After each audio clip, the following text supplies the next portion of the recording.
Если хочешь, чтобы получалось, так встань и начни хоть что-то делать. Мало просто мечтать, лежа на мягком диване. Надо действовать. Вот что ты сделал сегодня, чтобы завтра быть ближе к цели, о которой ты так мечтаешь, а?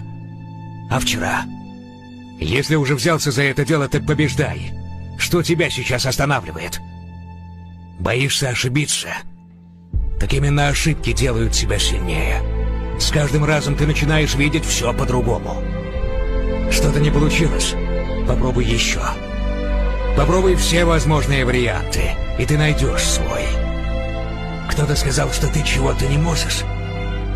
Главное, не сдавайся. И пробуй, пока не получится. Договорились?